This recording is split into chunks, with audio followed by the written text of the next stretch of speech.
día nos encontramos para empezar el primer programa de Mente Penal. Mi nombre es Miguel Ángel Pizarro Guerrero, soy el conductor de este programa y vamos a tener un programa semanal todos los jueves a la 1 p.m. Vamos a tratar temas de interés, no solamente para los abogados, sino consideramos también para la sociedad. El día de hoy tenemos un primer tema que se resume en una pregunta, ¿no? ¿Realmente el Perú es un país de violadores?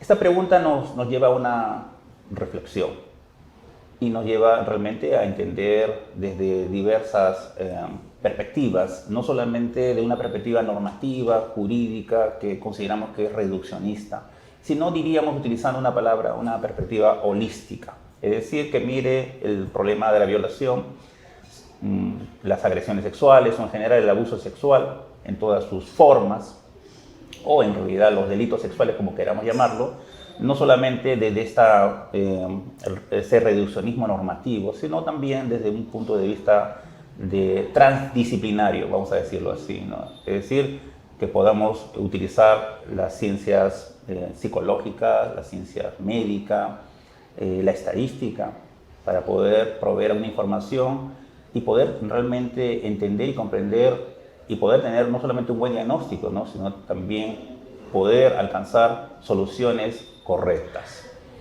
Antes de presentar a nuestro invitado e iniciar este conversatorio sobre este tema, voy a desarrollar lo que los penalistas llamamos el estado de la cuestión, es decir, cuál es el estado de la discusión de este tema, ¿no?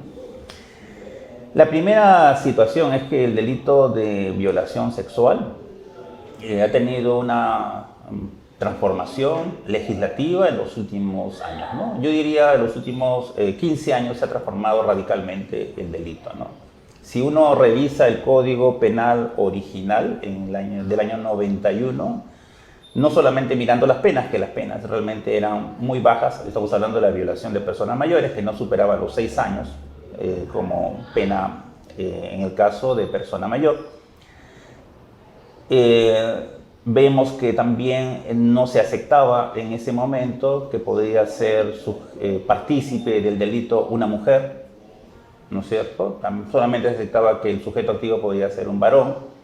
Se hablaba de acto sexual y cuando se refería en este caso a la penetración anal se decía acto análogo, similar. No se refería a lo que conocemos como la felación, ¿no? Lo que los romanos o en latín se decía felato in ore, ¿no? Que es el sexo bucogenital.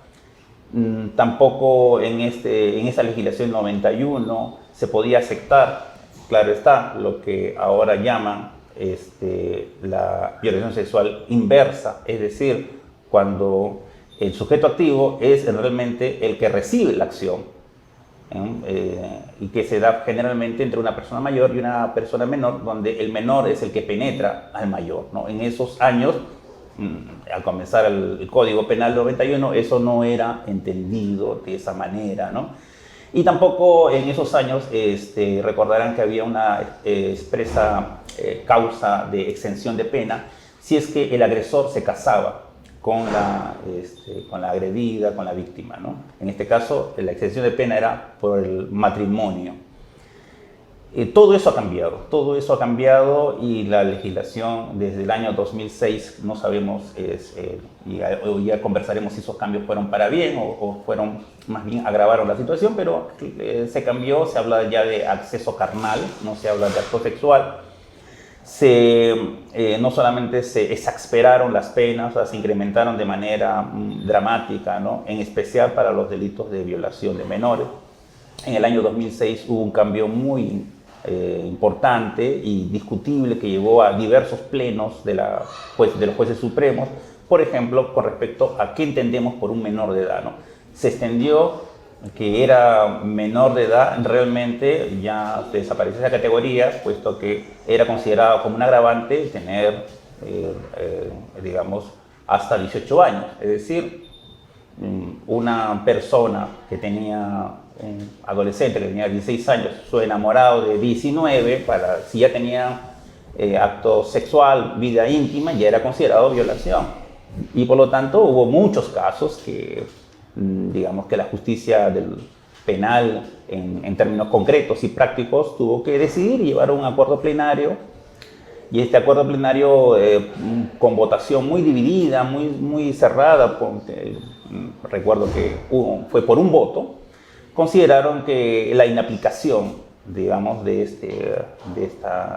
173, inciso tercero, sobre el tema de los 18 años, para establecer lo que siempre fue una categoría en nuestro sistema legal, lo que es la edad de 14, ¿no? En otras legislaciones como Cuba es 12 y hace poco en España se subió a 16 años la edad, digamos, de límite, ¿no? Eso lo conversaremos también con los invitados sobre el tema de cómo científicamente se podría establecer, o médicamente, cuál es el umbral para establecer cuándo alguien ya puede pensar como una persona mayor o ejercer su libertad sexual, ¿no?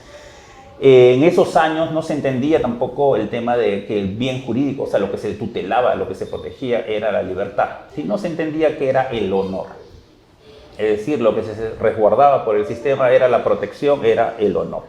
El honor entendido como la reputación que tenía la persona frente a los demás. En este panorama, entonces, es el que nos estamos ubicando. Es un panorama altamente complejo, es un delito que tiene mucha complejidad en la cuestión probatoria. No solamente en el tema de los delitos de violación, sino extendemos más a todos los delitos. Hay delitos que son muy complejos porque le están pidiendo a los jueces que prueben actos internos. Por ejemplo, le están pidiendo que prueben actos libidinosos. Y eso justamente es lo que quiero, para ir centrando el debate, es señalar lo siguiente, ¿no? ¿Qué relación hay entre el delito de violación y la sexualidad? O sea, es decir, si los delitos de agresiones sexuales son parte de la sexualidad humana o son más bien una anomalía, lo que llamaríamos algo propio de un trastorno de la personalidad. Lo que pasa es que el sexo, todos podemos estar de acuerdo, es un hecho natural. La sexualidad es otra cosa, y la sexualidad está llena de ignorancias y de tabú. Como dato de la historia que hemos podido investigar, el filósofo griego Anaxágoras había indicado que con respecto a la reproducción sexual, para que pudiera nacer un varón, provenían del testículo derecho y las mujeres provenían del testículo izquierdo. Esto se creyó durante centurias, tanto así que cuando llegamos a la Francia, digamos, de la aristocracia, algunos se extirpaban el testículo izquierdo para poder tener hijos varones, ¿no? El tema de la sexualidad es un tema que es obvio que hay una base biológica, nadie puede negar. Hay una base cultural también, no podemos negarlo, y hay en esas posiciones que hay que aclarar extremistas, ¿no? Hay posiciones biologistas o biologistas que tratan de señalar que hay una predeterminación biológica o natural de la orientación sexual.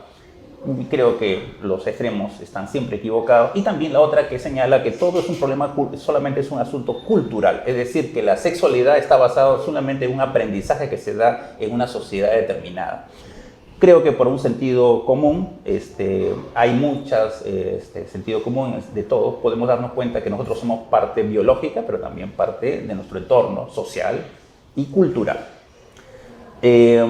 En las investigaciones que se hicieron, por ejemplo, sobre el tema de los cerebros, que ese es un tema que habrán escuchado digamos, en el habla popular, se dice que que los hombres son de Marte y las mujeres son de la Luna.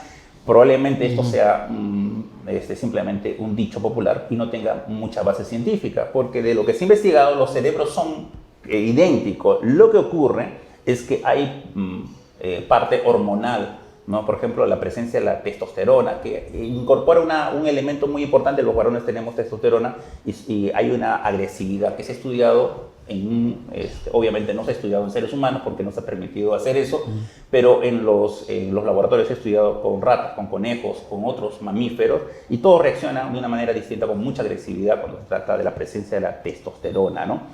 Obvio que nosotros no somos solamente deseo o instinto, que tenemos lo que se llama un control. Y habría que tomar en cuenta algo interesante, ¿no? En una sociedad se habla de las sanciones muy graves, y entre ellos se habla, por ejemplo, de la castración química. que es abolir o reducir el deseo, ¿no? Y utilizan, por ejemplo, para los pederastas, o en otros casos para los parafílicos, productos como el ciproterone, que es un antiandrógeno, ¿no? Que lo que pretende es disminuir el deseo sexual. Quería mencionarles la existencia de un estudio científico muy importante del profesor Jorge Ponseti, ¿no? Que estudió en Alemania 250 pedófilos en sus genes, hormonas, neurotransmisores, análisis psicológicos. De su estudio señaló que en Alemania habría un 0.7% de pedófilos. Y hace una gran diferencia que hay que distinguirlas científicamente. No es lo mismo la pedofilia que lo que se llama la pederastería. Es decir, ser pederasta, que es actuar. Señalan que estos grupos de pedófilos, divididos en pedófilos que tienen una inclinación o una mayor deseo por grupos etarios, ¿no? Unos prepúberes o adolescentes o en otros casos hablan de grupos de pedófilos que realmente les gusta estar con niños, pero que no abusan sexualmente de ellos, ¿no? De acuerdo a las estadísticas, te podemos mencionar algunos casos muy dramáticos, ¿no? Para ir terminando esta primera parte, ¿no? En el año 2015-16, para el 16, en Alemania se cometieron agresiones sexuales muy curiosas, muy importantes de mencionar, porque eso hubo un cambio legislativo muy grande en Alemania, en el Código Penal alemán, ¿no? Se llaman las agresiones sexuales de Nochevieja en Alemania, ¿no? Que al menos los perpetradores fueron 315, que de manera simultánea en varias ciudades, Berlín, Düsseldorf, Frankfurt, Hamburgo, Stuttgart, violaron hubo agresiones sexuales combinadas con robos, y la mayor parte de estos se señalaban que eran inmigrantes. Y por eso también hubo una situación de una corriente xenófobas en esos países, ¿no? Porque vinculan estas agresiones con un tema cultural, ¿no? El Parlamento alemán, en votaciones muy divididas porque la socialdemocracia, los verdes se oponían, modificó radicalmente el Código Penal alemán para señalar que el delito de violación no es siempre no. Es decir, señalaba que bastaba en el fondo la declaración de la mujer para que diera un valor superior, porque si la mujer refería a haber dicho no, por más que había un video, y eso lo relacionamos con el caso de La Manada, ¿no? En España, ¿no? En el caso de La Manada también hay un video, probablemente la joven involucrada había accedido al comienzo, pero después se ve que niega, entonces no es no. Teníamos que mencionar el movimiento Me Too, ¿no? Yo también, a raíz de las revelaciones de este depredador sexual, ¿no? Harvey Weinstein, que era un conocido productor de Hollywood, y actrices tan conocidas como Alyssa Milano, activistas, y que generó pues un movimiento, un hashtag que ha sido utilizado por más de 1 millón de personas, ¿no? Y de muchas celebridades, ¿no? En concreto, para empezar esta entrevista, esta conversación con el doctor Moisés Ponce Malaver, ¿no? ¿Qué entendemos por violación? Este es un tema muy importante de la definición que tenemos por ejemplo, en Estados Unidos el FBI hasta el día de hoy dice es el conocimiento carnal de una mujer a la fuerza y contra su voluntad.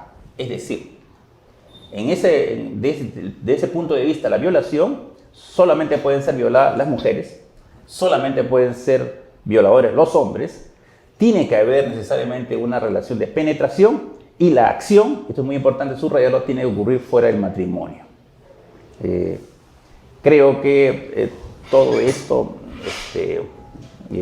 nos lleva a entender, y que es indudable, y adelanto un poco lo que es mi opinión, que hay sociedades que tienen entornos más propensos a justificar y a encontrar tolerancia hacia ciertas conductas sexuales de agresión.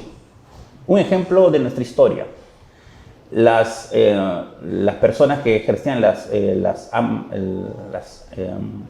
servidumbre, como se llama, ¿no? En la casa, que llamaban entre comillas muchachas de servicio auxiliar, ¿no? Para cocina, para limpieza, Era muy común hasta unas décadas en nuestro país anteriores decir que el hijo de la casa se iba a estrenar sexualmente con la criada, con la empleada doméstica, ¿no?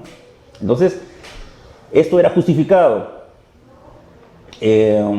Los entornos familiares donde ocurrieron y ocurren generalmente muchas agresiones sexuales, ¿no? Tocamientos, violación, se veía como un problema de la familia, no era un problema social, o sea, un problema que tenía que solucionarse dentro de la familia, y veían al agresor no como un delincuente, lo veían simplemente como alguien que tenía un problema psicológico y había que mandarlo al psiquiátrico o de viaje o lejos, pero eso era todo.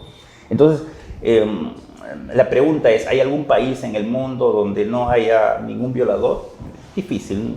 De lo que se ha investigado, la tasa de violación más baja en el mundo es en Indonesia. Primero, Indonesia ha tenido una dictadura de casi 40 años de un dictador Suharto, ¿no? Pena de muerte para casi múltiples delitos.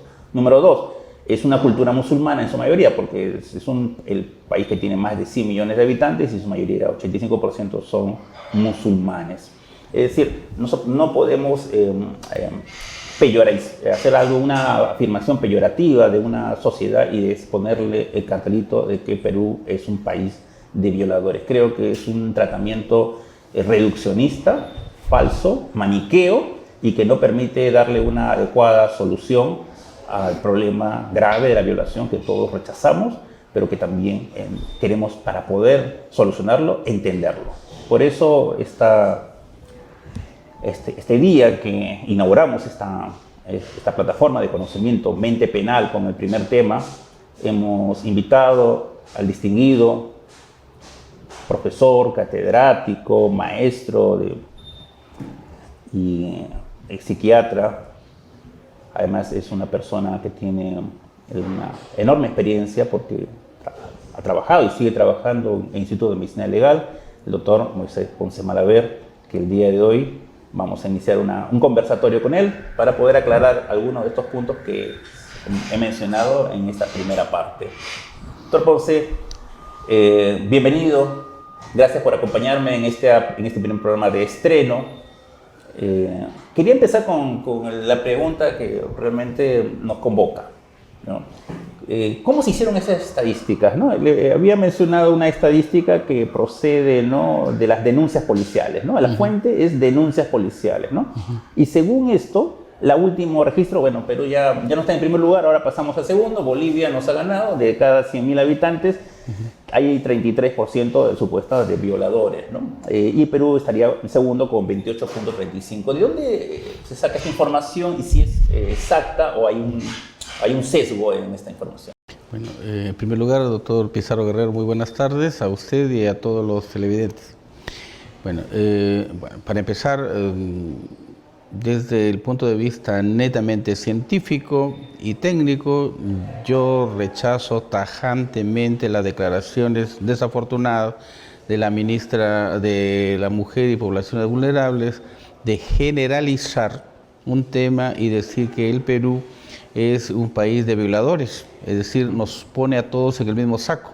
Es como si yo dijera, Perú, país de gordos, Perú, país de flacos, Perú, país de escuálidos, etcétera, etcétera. Es peyorativo para empezar. Y en segundo lugar, técnica y científicamente es una gran falsedad. Eso me hace recordar mucho a Lombroso, que generalizó de unos cuantos casos que vio y fue fatal su teoría. ¿Bien? Ahora bien, las estadísticas hay que tomarlos con pinzas. Generalmente hacemos nosotros en medicina lo que se llama tasa. Se hace poblaciones por cada 100.000 habitantes, cuántos hechos ocurren. Ese es lo más válido. También se puede hacer estadísticas porcentuales, etc. Pero el punto no es ese. El punto es que la comisaría acepta un sinnúmero de denuncias que no necesariamente son ciertas. Después de un proceso investigatorio y el proceso judicial, recién se va a establecer cuántos de esos casos son reales y cuántos no. En mi trabajo de médico legista y psiquiatra forense, he podido observar un sinnúmero de denuncias falsas. Denuncias falsas. De tal manera que cualquiera podría razonar así.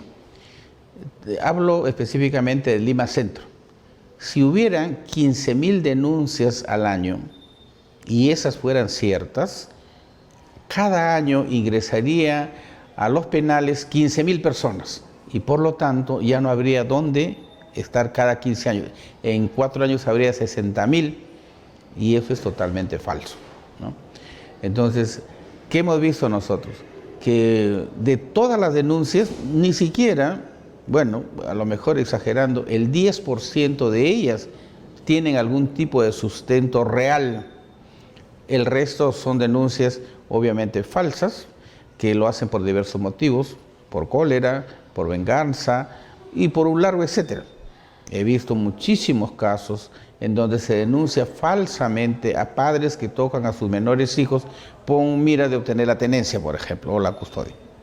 Entonces, habría que ver si en primer lugar la denuncia aquí está tomando tasa o porcentaje, 1, y 2, y si son en la comisaría todavía queda un largo trecho para investigar. Si nosotros tomáramos como tasa o punto de referencia un porcentaje de casos judicializados y que hayan sido sentenciados, quiere decir demostrado de que hubo una violencia sexual, y veremos que el porcentaje se reduce a no más allá del 10%.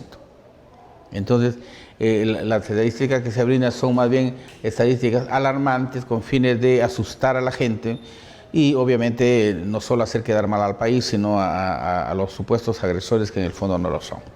Doctor Ponce, hay una cosa que es real, ¿no? Hay un temor en la sociedad, ¿no? Y que ese temor ha ido creciendo, ¿no? En los últimos acontecimientos. Entonces, ya las madres o los padres ya aconsejan a sus hijas, generalmente a las hijas, ¿no? Eso también quería preguntarle, ¿no? Si son más afectadas mujeres que varones, ¿no?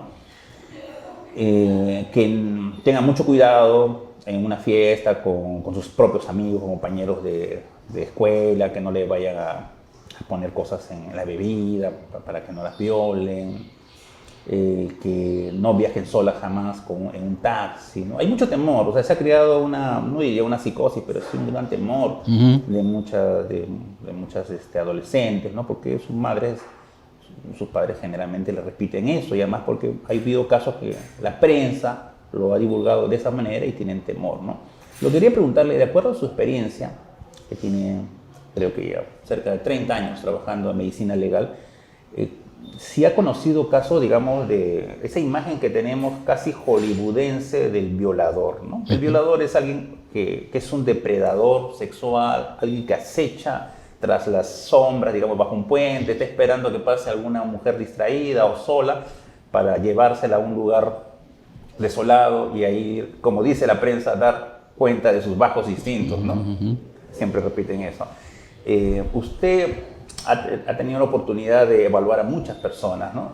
¿Encuentra que esta imagen o este paradigma del violador se condice con nuestra realidad? No.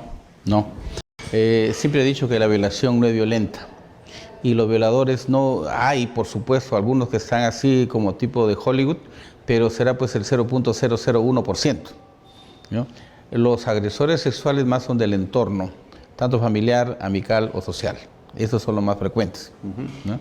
Y si bien es cierto, puede haber un caso de violencia sexual como el descrito en la película, pero esos son los más raros, ¿no? Generalmente es los personajes del entorno que se encargan de persuadir, seducir, convencer, etcétera, presionar para llegar a tener actos sexuales sin necesidad de utilizar la violencia física, por ejemplo, ¿no? Entonces, hay de muchos tipos de violadores, ¿no? Sin llegar a un perfil que ha sido muy satanizado, no satanizado, sino muy utilizado, pero que en el fondo no da mucho. Mire, el Centro Nacional para Análisis del Crimen Violento, de la conducta violenta, en Estados Unidos hizo un estudio sobre los tipos de violadores. Es una clasificación que a mí me gusta mucho, ¿no? El primero de ellos, ¿cómo fue el estudio? A los mismos agresores sexuales se les pidió que se agruparan de acuerdo al tipo de delito que habían cometido, o sea, la modalidad. Y se agruparon en 5. Primero, lo que se llama violador por satisfacción de poder. Es decir, este es un violador en donde considera que ninguna mujer desea tener relaciones sexuales con él y él se ve, entre comillas, obligado a someterla. Entonces, en ellos está el placer a someter a la víctima. Este sería el más cercano al de las películas. Segundo, hay el violador, el furioso, ¿no? Perdón, el explosivo, primero el explosivo.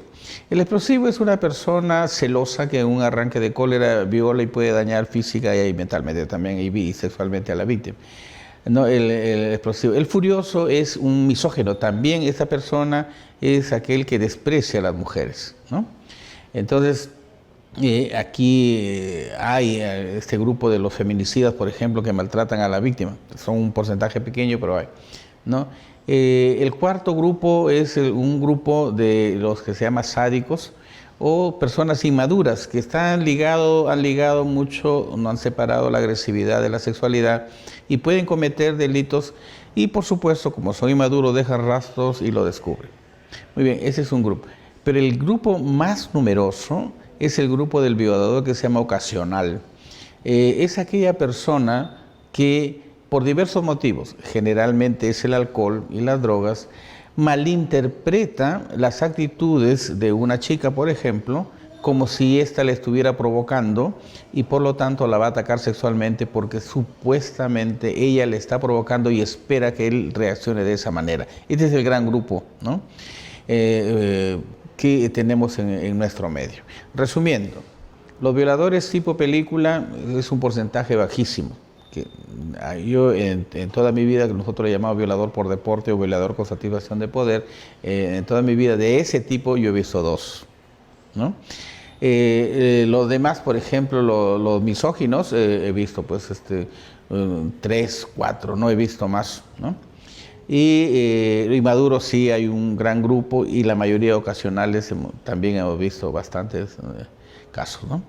En este caso, estos agentes, agresores, digamos, sexuales, acá hay un tema que quería preguntarle, ¿no? Que era un poco las referencias biológicas, ¿no? Estas personas de la investigación que se ha hecho, ¿no? Cuando llega una denuncia y llega lo que le interesa, digamos, a la ciudadanía es si estas personas van a ser castigadas, pero para eso hay una investigación, ¿no? Y un elemento, todos lo sabemos, clave en toda investigación es siempre, y que los jueces utilizan muchas veces haciendo un traslado de la información sin mayor análisis o valoración, es los informes de psicología y psiquiatría.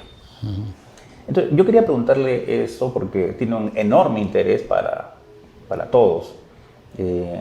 Nos pueda desvelar, ¿no? Nos pueda dar a conocer si es que a través de un informe de psicología o psiquiatría se podría determinar lo que llaman los perfiles o conductas que determinen una vinculación en el acto denunciado y el acto que se está investigando, ¿no? Porque como usted refería, hay muchos casos de denuncias falsas, ¿no? Y también habría un porcentaje de denuncias, digamos, menor, pero erróneas, ¿no? Por error, ¿no? Puede haber una confusión. Entonces, puede ser que una persona, y yo en mi experiencia como abogado, al ser evaluada en psicología forense, señalan que tiene determinados rasgos. Por ejemplo, le menciono que siempre ponen, ¿no? Que es el tema de que tiene una conducta inmadura. Es decir, rasgo inmadurez. Puede ser inmadurez en muchos aspectos, pero también podría ser una inmadurez sexual. Otros aspectos que ponen es sus conductas que se refiere a su perfil de que es pasivo o agresivo, ¿no? Siempre se ponen esto, ¿no? Y yo quería preguntarle puntualmente qué valor podría tener realmente un informe psicológico y psiquiatría para poder demostrar lo que a buena cuenta nos interesa, ¿no? Que es que dentro de la cárcel estén bien sancionados los verdaderos violadores y no estemos castigando, digamos, a una persona, como usted menciona, de una denuncia falsa, ¿no? Sí, bien, recuerdo mucho a un escritor árabe que decía que hay que dudar 10 veces del cálculo y 100 veces del calculador. ¿Ya? Primero, entonces, lo primero que tenemos que separar sobre la psiquiatría y la psicología. Hablemos sobre la psicología. En todo peritaje existe un perito, una forma cómo se investiga la verdad pericial y cómo se redacta el informe. En cuanto al perito, ¿no?, ya sea de psicología o psiquiatría, lo primero que se tiene que preguntar es si tiene o no la formación para tratar ese tema. Entonces, la primera pregunta que yo me tengo que hacer es, ¿los psicólogos que hacen evaluaciones sobre temas sexuales han recibido una formación académica en pregrado o en posgrado o cualquier tipo sobre cómo tratar los casos de violencia sexual? Y yo le voy a decir que la gran mayoría no, para empezar. Por lo tanto, no tienen formación como para cómo se investiga, cómo se pregunta, qué tiene que haber, cómo son los tipos de...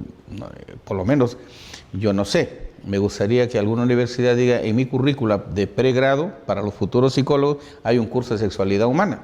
Y le digo que eso no es cierto. Inclusive para la psiquiatría, en las escuelas de posgrado no existe un curso de sexualidad humana para los futuros psiquiatras, para empezar ahí, ¿no? Segundo, hay que conocer si la persona que esté evaluando conoce o no la técnica de evaluación. Porque yo no voy a entrevistar con la misma técnica al agresor y a la víctima, con la misma técnica a un niño, a un adolescente o a un adulto, ¿no? Entonces, hay que ver cómo se investiga. Y tercero, cómo se redacta. Entonces, hay que redactarlo de acuerdo al usuario, en este caso, a abogados que son del Poder Judicial, del Ministerio Público, de la Defensa, ¿no?, para que nos logren entender eso. Y esto me lleva a resaltar un correcto uso del lenguaje. Cuando alguien dice que presenta rasgos de inmadurez, no me dice inmadurez de qué. Física, inmadurez social, inmadurez académica, inmadurez sexual, inmadurez mental y un largo etcétera. Entonces yo debería preguntarle al perito, en este caso al psicólogo, qué tipo de inmadurez se refiere y sobre todo que me diga qué entiende él por madurez sexual. Porque la madurez sexual no es cuando una persona puede tener hijos. No, ese será madurez sexual en el aspecto netamente biológico. Es un punto. No necesita ser psicólogo para darse cuenta desde qué edad una persona puede tener hijos, ¿no? Entonces, ahí hay un punto. Entonces, doctor, antes que continúe, cuando usted se refiere a esto, me ha llamado la atención, ¿la madurez estaría relacionada entonces a un control de impulsos? No, la madurez es primero integrar, o sea, tener la información para integrar los aspectos de la sexualidad. La sexualidad tiene muchos aspectos o dimensiones, pero vamos a coger 4 para que sea más fácil. Primero, el aspecto o dimensión reproductiva. Es un aspecto. Segundo, el aspecto netamente genital o erótico para tener relaciones sexuales. Tercero, el aspecto afectivo de enamoramiento, por ejemplo. Y cuarto, el aspecto genérico de rol que se cumple en la sociedad. Una persona es sexualmente madura cuando logra integrar estos 4 elementos, ¿no? En tanto que, por ejemplo, los adolescentes son inmaduros. ¿Por qué? Porque no tienen la información adecuada y no han integrado eso. Los adolescentes, yo no creo que haya un chico de 15 o 16 años que no desee tener relaciones sexuales, ¿no?, porque lo va a tener, y que diga, voy a casarme para tener relaciones sexuales. No es posible, porque en ese instante a él solo le interesa tener relaciones sexuales, no le interesa la vida de los roles de género a futuro y nada por el estilo. No, pero ahí la valla que usted pone es, si la remitimos a nuestra realidad cultural y educativa, es bastante una realidad que a mí en lo particular me preocupa, porque si las escuelas, en la formación, inclusive de lo que decía, ¿no?, ni siquiera hay Rousseau, ¿no?, una educación sentimental, de relación. Sentimientos, ¿no? Hay una cosa que me llama la atención, ¿no?, que está en uno de estos libros, hay un comentario que me llamó mucho la atención, que decía que inclusive la violación tendría que ver, o sea, digamos, si hay una tasa mayor de violación, que usted descarta, pero si asumiéramos eso, tendría que ver que en nuestras escuelas públicas ya no se enseña o se difunde la poesía. Ujú, Y que ujú. de una u otra manera que la violación es un acto de agresión, tiene que ver con que un antídoto, o al menos uno de ellos, sería sensibilizar a las Ujú, personas, ujú, ¿no? ujú. Y que las personas que son más propensas son las personas pues, que son más básicas, primarias, ¿no? Ujú, Sacan más digamos, utilizan más el hipotálamo, ¿no? ujú. Que Lo la más parte instintivo. más instintiva, Sí, ¿no? sí. Ese es uno de los grandes problemas que ha tenido y que tiene el Perú. Por ejemplo, se dice que en los colegios se debe enseñar sexualidad, pero no se confunda porque una cosa es la anatomía, otra cosa es la fisiología, otra cosa es la sexología, otra cosa es la sexualidad. Hablar de sexualidad humana no se refiere a que uno tiene pene, testículos, etcétera, etcétera. Eso se llama anatomía. Y que el pene se introduce de esta manera, y la vagina para eso se llama fisiología. De eso no hablamos, hablamos de sexualidad. ¿Y qué cosa es la sexualidad? Es la forma que uno siente o experimenta y también la forma como satisface su deseo o impulso sexual. Entonces, ahí entran muchísimos factores biológicos, sociales, culturales, etcétera. Entonces, en sexualidad es cómo se enamora, cómo se tiene relaciones sexuales, cómo se abraza, etcétera, ¿no? En el colegio no le enseñan eso.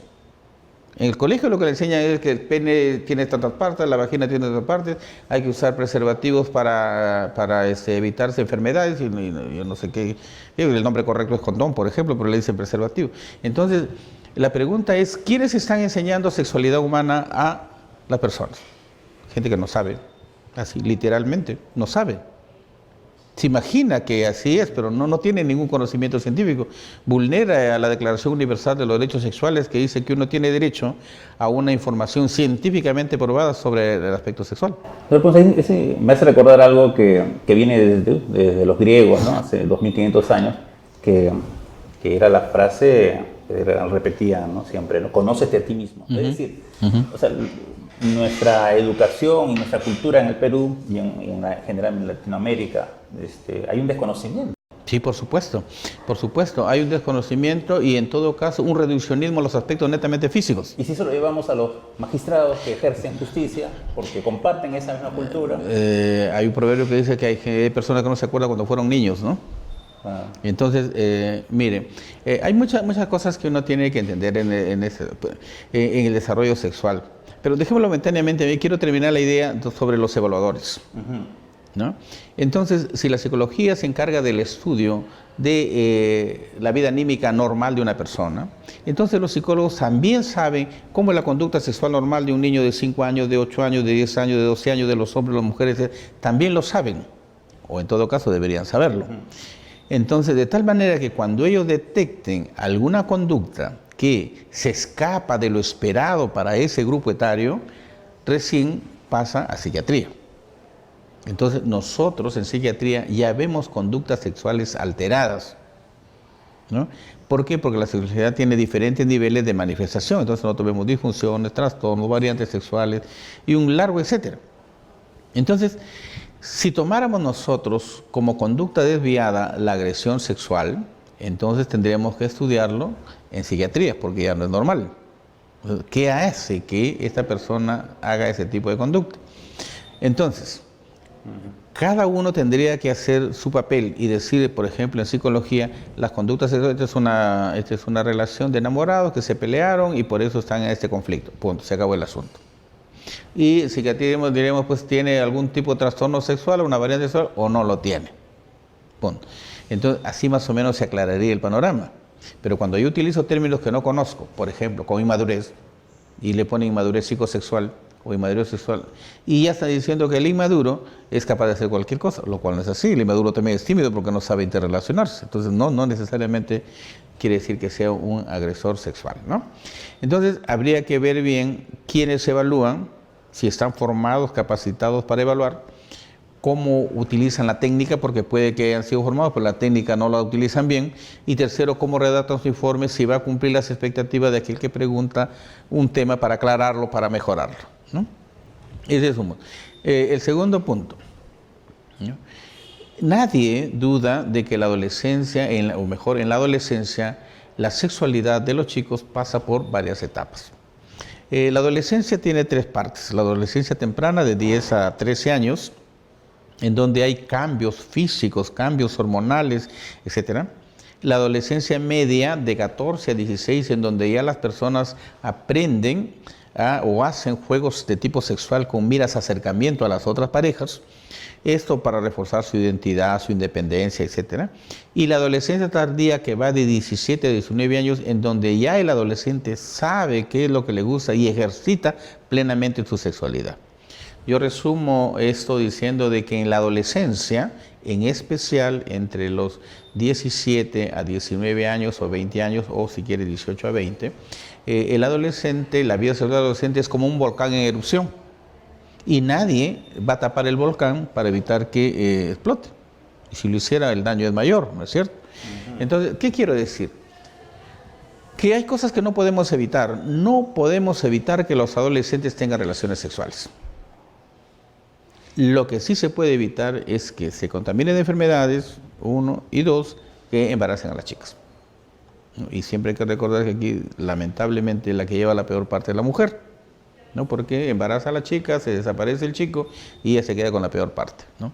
Ahora bien, a ambos, adolescentes hombres y adolescentes mujeres, hay que enseñarles, ¿no?, que reconozcan que la sociedad es violenta, es agresiva.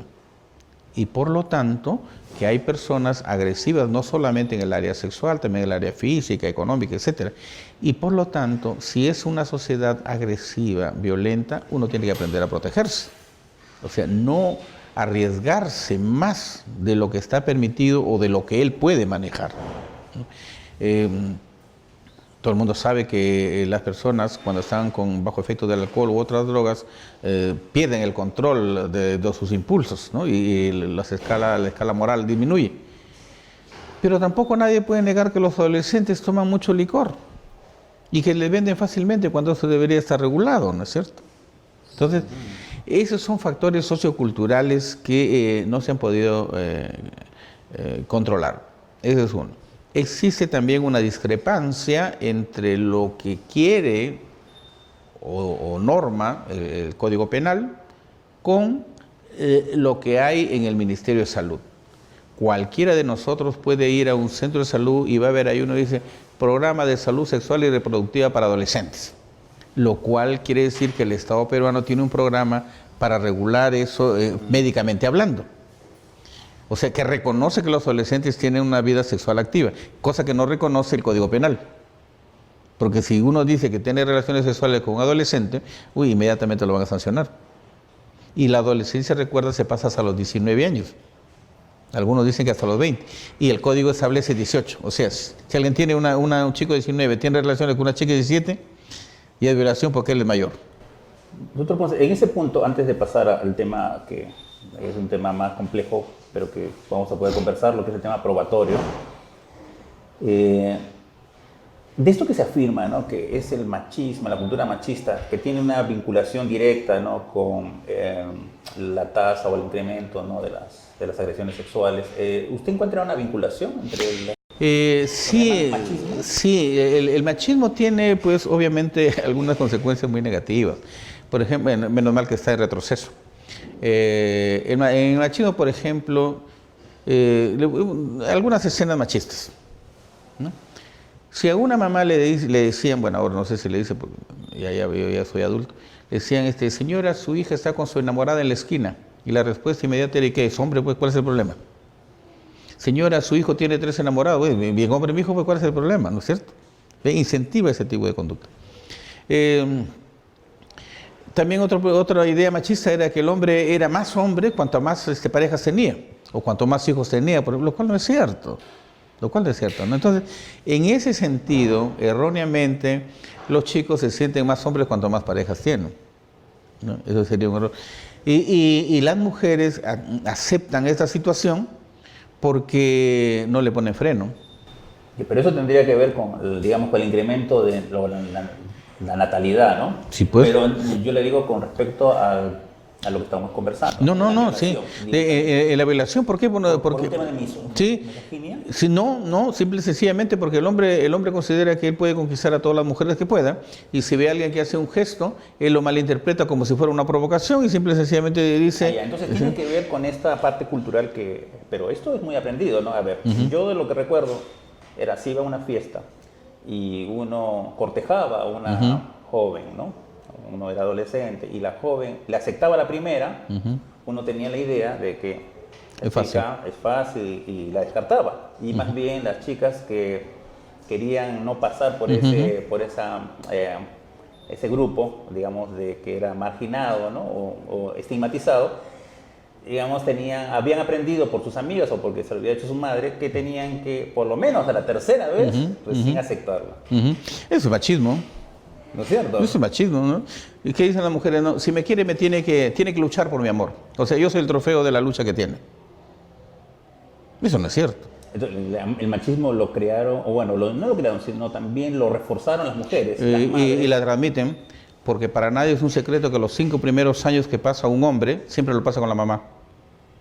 Y la mamá es la que se encarga de transmitirle valores, creencias, etcétera, etcétera. Porque el papá, malo que bueno, en nuestra sociedad se convierte ya casi en una figura decorativa, no está en el hogar. Los 5 primeros años es la mamá. Es la mamá la que dice, los hombres no lloran. ¿Sí? Claro. Y un largo etcétera, dejémoslo ahí. Entonces, los hombres somos lo que las mujeres quieren que seamos. Doctor, y aprovecho para tocar un tema que es siempre complejo, polémico, ¿no? Es el tema de la homosexualidad. Está vinculada justamente, algunos piensan, usted me podrá dar el dato exacto, no lo recuerdo, pero en el vademecum de enfermedades o trastornos de enfermedades mentales, trastornos de la personalidad, la homosexualidad hasta los 70 se consideraba una enfermedad, ¿no? Y después se retiró. Y en este caso hay un movimiento pues LGTB bastante activo, no solamente en el Perú, sino a nivel mundial, que reclaman sus derechos. ¿No? Y la gente, pues otros sectores, digamos, que no comparten esa visión, consideran que más bien reconocer esta orientación sexual, darle una carta de ciudadanía, aceptarlo como algo natural, incrementaría justamente lo que lo estamos conversando, ¿no? Digamos, vinculan la homosexualidad o las diversas orientaciones sexuales o de género como trastornos que propician más bien conductas pervertidas, ¿no? Ese nombre, ¿no? Que esto incrementa el abuso sexual, etc. No, eso se llama mojigatería. No. La homosexualidad simple y sencillamente es un gusto. Es una atracción para relacionarse, ya sea afectiva, sentimentalmente o genitalmente con personas del mismo sexo. Punto. Por lo tanto, hay homosexuales que nunca se han ido a la cama con alguien, pero se andan con el amigo para todos lados. Se llama homosexualidad afectiva. Y hay otros, inclusive, que es a la inversa, que nunca no quieren a nadie, pero se van con otro hombre a la cama, por ejemplo, porque les interesa el dinero, la prostitución masculina, ¿no? Entonces, la homosexualidad simplemente es un gusto. Es un gusto. Así como a alguien le gusta el color amarillo, a otro le gusta el color rojo. No hay problema. Ese es su gusto. Y eso no es ninguna enfermedad hasta donde yo sepa. Y si quiere, para graficarlo más, ¿no? Yo diría que la homosexualidad es como la barriga. Si una persona está contenta con su barriga, ¿cuál es el problema? ¿Por qué tendría que la sociedad decirme, oiga, tu barriga está muy grande, tu barriga está más chica, tienes que reducir tu barriga, no tengas esa barriga? Ya, si uno está contento con su barriga, normal. Y si no, pues que vaya a cirugía plástica que la reduzcan. ¿No? Estoy recordando de Ponce el informe Kinsey, ¿no? Que causó en los años 50. 50, ¿no? Sí. 50, ¿no? Y él hizo una escala... De 0 al 6. Del 0 al 6, ¿no? Sí. Y a mí me llamó mucho la atención que el 0 era... hetero, completo. ¿no? Completamente heterosexual. Y el 6 era completamente homosexual, pero... Lo que llamaba la atención es que había estudiado, ¿no? Creo que si no me equivoco, 28.000 entrevistas, ¿no? Y que muchos puntuaban, o sea, hombres casados o mujeres casadas puntuaban en 2, 3 y 4, ¿no? Que eran los intermedios, ¿no? Sí. O sea, decir que preferentemente eran, digamos, tenían mucha preferencia su heterosexualidad, pero también tenían un gusto, una orientación. O sea, ¿puede explicar? Sí, lo que ocurre es que hay que ir uniendo algunas cosas, ¿no es cierto? Como decía, en la homosexualidad, por ejemplo, hay algunas que es netamente afectiva y otras que es ya no solo afectiva, sino también genital, ¿no es cierto? Y hay otras que son solamente genital, sin afecto, ¿no?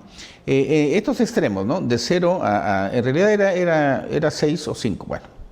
¿Qué pasa? ¿No? Nadie es 100% heterosexual, para empezar. ¿Ya? Y sí, es raro. ¿Por qué motivo? Porque si fuera XY, macho, ¿no? Eso no le obliga a que sea necesariamente hombre o que tenga una conducta masculina, ¿no? Y la mujer es igual, ¿no? El que sea XX no obliga a que sea netamente femenina y solamente de otro femenino, no es cierto, porque hay intermedios. Por ejemplo, se me ocurre a mí, las mujeres. Todo el mundo sabe que en los testículos se producen hormonas masculinas, pero también precursores de hormonas masculinas hay la glándula suprarrenal, y las mujeres tienen glándula suprarrenal y por lo tanto también tienen hormonas femeninas. ¿No es cierto? Entonces, tenemos una mezcla. Lo que se ha presentado en el caso de la historia, pues los eunucos, ¿no? Ajá. Entonces aquí el problema es que los gustos que uno tienen niveles de satisfacción o de manifestación, ¿no? Hay estudios, por ejemplo, que dice que de una población general el 15% son homosexuales, especialmente poblaciones masculinas, el 15%. Pero también hay estudios que dicen que hasta el 40% han tenido o tienen, o sea, estamos hablando un 25% más, tienen contactos homosexuales bastante frecuentes. Y un 40% más, nos estamos yendo al 80%, han tenido ese 40% una que otra vez relaciones de tipo homosexual.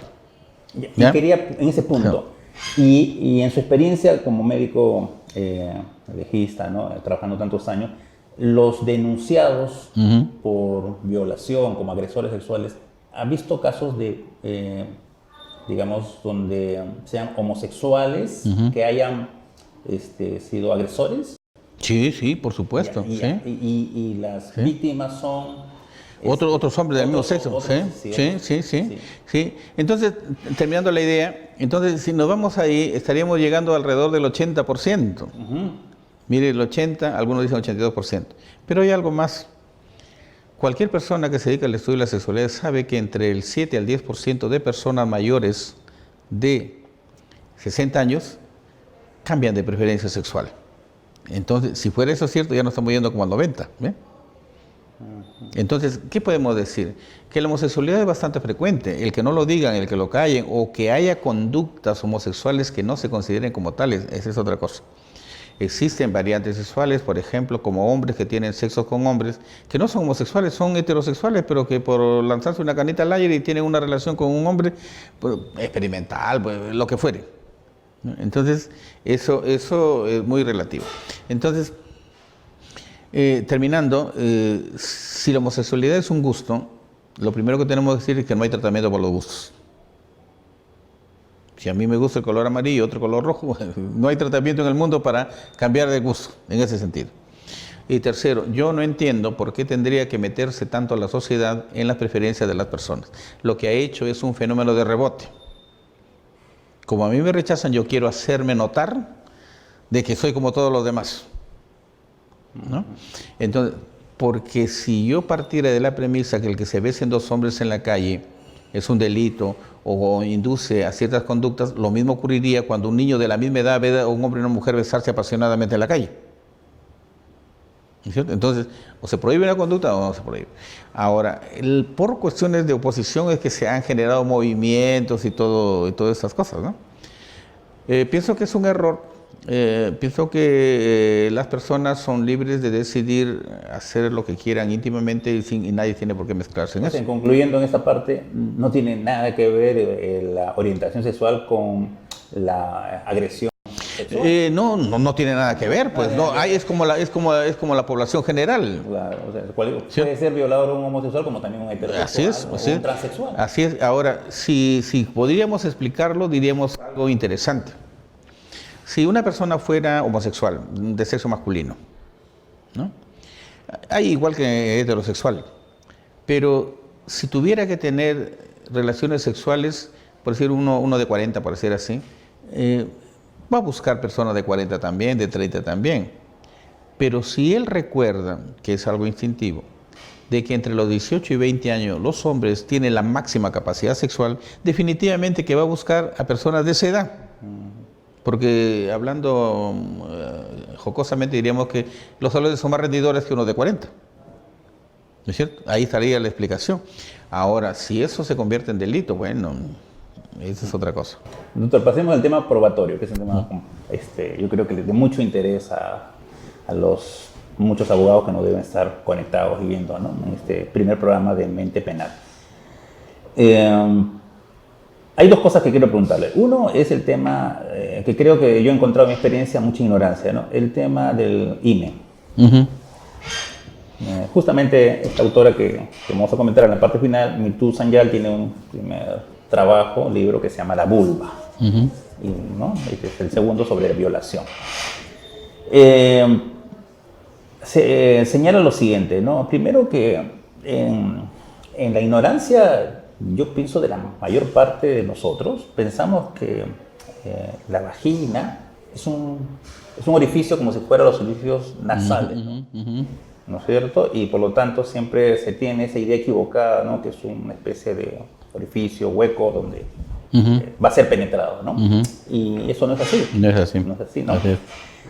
Y en el caso del himen, en muchos casos se habla del himen complaciente, que es un tema probatorio muy complejo, y lo toco eso, ¿no? Porque se hace la idea equivocada de que es una membrana que va a resistir el paso, pues, ¿no?, el ingreso tanto puede ser del miembro viril o de algún elemento objeto o de partes, como ser dedos, y que esto no va a dejar ninguna huella y por lo tanto es utilizado como un elemento para sancionar o para condenar a una persona, ¿no? En este primer punto quisiera su opinión, su experiencia, ¿no?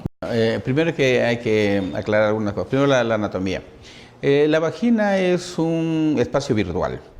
¿Qué quiere decir, no? Es como si una bolsita de marciano pegada antes de llenarlo y se amolda al tamaño del pene. Entonces está pegada y cuando entra el pene se comienza a descender para adquirir la forma del pene. ¿Ya? Ahora, si nosotros tomáramos como un ejemplo práctico, ¿qué cosa es el IME? El IME es una membrana fibroelástica, no es muy gruesa, será pues unas 3 hojitas de un cuaderno, es muy bien delgada. Pero en la práctica, si nosotros tomáramos una casa, como ejemplo, diríamos que el marco de la puerta vendría a ser el himen. Y el marco de la puerta te va a separar la parte de afuera, que viene a ser los genitales externos o vulva, y lo que está detrás del marco de la puerta, que es el himen, vendría a ser la vagina. Bien, entonces es bien pequeño, ¿no? Y muy frágil. Ahora, ese es por un lado.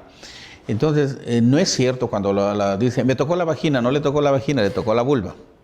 Claro, hay una diferencia. ¿No es cierto? Porque es la parte de afuera, la vagina está detrás del himen, detrás del marco de la puerta. Muy bien.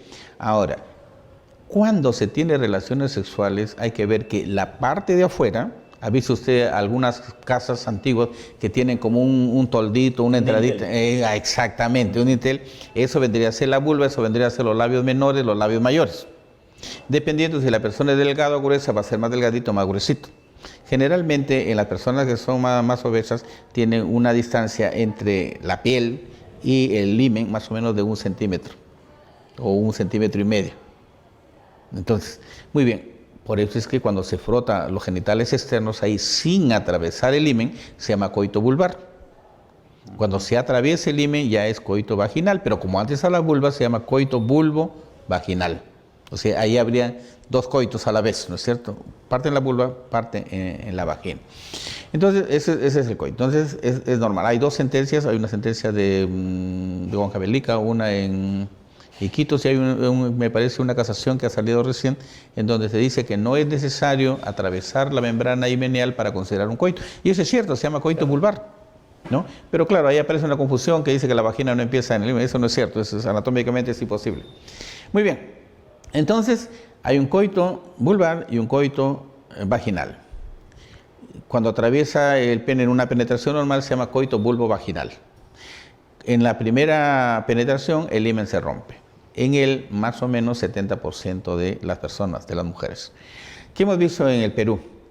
Entre el 31 al 33% de mujeres que han ido al Instituto de Medicina Legal tienen himen elástico o complaciente.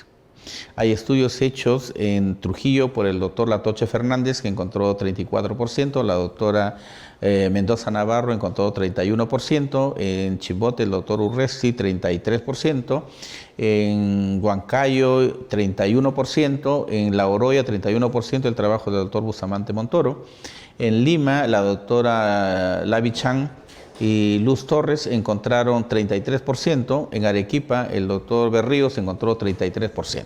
Entonces, como ve, es un 33%. Una de cada 3 mujeres que ayuda a medicina legal, la población es bastante numerosa, tiene himen elástico complaciente. Bueno, esto sería un punto para que el Ministerio Público que administra medicina legal se preocupe por comprarnos instrumentos para determinar cómo es el himen complaciente. Hay formas más técnicas que la que hacemos nosotros.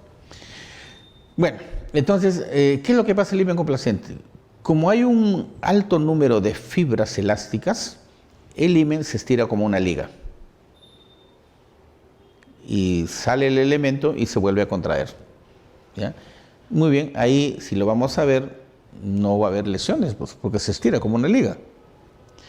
Lo que podemos encontrar es que si la persona no ha querido ser accedida, es decir, no ha querido que la penetren, se va a mover. Y al moverse, el pene tumescente, duro, va a golpear algunas zonas y se pueden encontrar lesiones adicionales, por ejemplo, erosiones, se va a encontrar hematomas, equimosis, etcétera, que me van a indicar que sí hubo un elemento que intentó penetrar en esa zona, ¿no? Y ese sería el otro punto. Pero eso sería si es que la evaluación es hecha ante un periodo corto, exacto. Igual también si le encontramos, por ejemplo, se me ocurre a mí fosfatasa ácida prostática, claro, o un espermatozoide, si ese es inmediatamente, si después no es posible, ¿no? Y por eso es que en el campo científico, cuando nos encontramos con este tipo de ímenes, decimos himen de virginidad incierta. Ya, pero esto, tocando el tema de lo que estamos preguntando, ¿no? Sería una prueba negativa, no positiva. Negativa, pues, porque no le encuentran nada, no puedo probar. No puedo probar. ¿No sí, que hubo o no hubo una... No hubo ni que hubo o que no hubo, así simplemente es una prueba así negativa. Así es, negativa. Correcto. Lo segundo que quería preguntarle en cuestiones probatorias es esto que se conoce como evitar la revictimización. Y entonces cuando se dice hay que evitar la revictimización, esto venía pues, ¿no?, de básicamente en el tema de los menores, tienen que ser evaluados en una entrevista única. Entonces tenemos que hay una entrevista única que se traslada después a la carpeta o al expediente judicial y es utilizado como una prueba muy relevante porque tenemos en cuenta que acá hay un criterio compartido por mucha gente, que los niños no pueden mentir. Entonces, si lo que está declarado, incorporado en una declaración, entonces se toma ya como una prueba muy relevante. Pero como la Corte Suprema estableció un criterio en un acuerdo plenario 02-2005 para la valoración de la declaración de un testimonio, dijo, bueno, pero tiene que ser corroborado al menos periféricamente, de manera objetiva, ¿no? Es un segundo criterio. Y eso quería preguntarle, si la corroboración es periférica, muchos jueces o fiscales utilizan la evaluación en cámara GESE, porque esa evaluación va a ser trasladada a un informe psicológico. Entonces, mi pregunta es la siguiente, de su criterio, ¿se puede corroborar, entendiendo corroborar como dar por cierto algo, una declaración con un informe psicológico cuando en su contenido es lo mismo que han utilizado en la propia declaración? No, ese es un error. Una cosa es la entrevista única en cámara GESEL para que la menor dé una declaración y otra cosa muy distinta es el examen psicológico o examen psiquiátrico. Son dos cosas totalmente distintas. El manual que se ve en la cámara GESEL dice, una vez culminado la evaluación en cámara GESEL pasará al examen psicológico. Es otra cosa. En el examen psicológico a mí me interesa ver cómo piensa, cómo siente, si está asustada o no está asustada, qué capacidad intelectual tiene, etcétera, etcétera. En psiquiatría me interesa saber si está sana, si está enferma, si tiene algún trastorno. Pero, pero en la práctica, doctor Ponce, si usted ve en la primera hoja, dice número de evaluaciones, una. Sí, ese es un error. Primero, bueno, ahí viene del abogado que no sabe cuestionar. No sabe cuestionar. Observar ese. Exacto, tiene que observarlo. Mire, entonces, una cosa es la declaración en cámara de GESEL, que es la primera declaración, y otra es el examen psicológico y psiquiátrico. Son dos cosas diferentes. Mientras que en la cámara de GESEL se busca que la menor identifique a los agresores, te diga cómo fue, etcétera, etcétera. En psicología, en psiquiatría nos interesa saber, uno, cómo es la persona, y dos, cómo está su estado de salud, que son dos cosas totalmente diferentes. ¿Sí? La declaración con la salud de la persona. Segundo, cualquier psicólogo, usted le puede preguntar cuál es el tiempo máximo de concentración que tiene un niño de 5 años, de 8 o de 10. Y ninguno le va a decir que dura 1 hora, porque todos sabemos que el tiempo de concentración de un niño a esa edad no es superior a 10 minutos. Por lo tanto, ¿cuánto tiempo demora una entrevista única en cámara de GESEL? 1 hora, 2 horas. ¿Cómo estará el niño? Totalmente cansado, aburrido, y la información que dice es diferente. Entonces hay que ver ahí la técnica, por ejemplo. Tercero, que los niños no mienten. Esa es una de las peores mentiras que yo he escuchado en mi vida. A mí me gustaría que los que nos escuchan recuerden qué cosas decían cuando no querían ir al colegio. Me duele la barriga, me duele la cabeza, y no iban, les creían. Y cuando llegan a ser magistrados se olvidan de eso y salen con esto que se aplica a justicia de acuerdo a las máximas del saber popular, no sé cómo le han puesto. Regla de experiencia. Eso no es cierto. Eso no es cierto. Porque no es una regla de experiencia. Sí, pues no es una regla de experiencia. Los niños también mienten, los borrachos también. Los niños también son perversos, son malos. Si no fuera cierto esto, no existiría el bullying. ¿No es cierto? Porque hay niños que son malos, hay niños que son perversos, hay niños que son, no todos por supuesto, pero hay niños que son. Y acuérdense los que me escuchan, acuérdense lo que decían cuando no querían ir al colegio. Los niños también mienten. Pero en los casos de violencia sexual, cuando el niño te diga que alguien no está como, hay que tener mucho cuidado, porque no porque el niño mienta ya no lo voy a creer, ¿no es cierto? Ahí hay que tomarse las medidas del caso, claro, con vida, hay que tomar las medidas del caso, ver un especialista. Y eso es lo que quería, es una fascinación que hemos tenido desde siempre, ¿no? Si existe algún método para establecer la veracidad de un testimonio, ¿no? Entonces, te recuerda que hay un personaje, ¿no?, de los cómics, ¿no? La mujer que tiene su lazo de la verdad. El lazo de la verdad, ¿no? Sí. Entonces, aquí no, si quisiera tener un lazo, bueno, especialmente muchas parejas, ¿no?, quisieran tener lazo para su pareja darle, a ver si le está mintiendo, pero un juez no tiene ese lazo, tiene sus criterios de valoración, y creo que a través de esta entrevista usted podría, y se va a difundir, dar algún alcance, ¿no? ¿Existe realmente alguna pericia, evaluación para establecer la credibilidad de un testimonio? Sí, sí. Entonces, volvemos a la parte inicial. Se requiere de que si el evaluador es la persona adecuada, la técnica de evaluación y la aplicación del método, ¿no? Antes de terminar esta parte, quisiera aclarar sobre la revictimización. Esa es otra cosa absurda que yo he escuchado. Todo el mundo sabe que la persona que tiene la capacidad de contar, sacar lo que le pasó, que se llama catarsis, rápidamente se libera del problema y se mejora. Entonces, si yo logro que una persona que ha sido víctima de violencia sexual me cuente, me relate y analizamos qué es lo que pasó para que ella aprenda que no tuvo la culpa de nada, porque generalmente se quedan con un sentimiento de culpa por algo que no han hecho, la menor se va a liberar. Esa es una técnica que rápidamente le va a ayudar a solucionar el problema, y cuanto más rápido lo haga, eso. La gente común, cuando a alguien le ha pasado algo, ¿qué le dice? Desahógate, cuéntame qué pasó, desahógate. Sí, pues, pero no sé de dónde han sacado los juzgadores que no deben hacer eso porque es inadecuado. Segundo punto al respecto. Hay especialistas en el área, yo soy especialista en psiquiatría.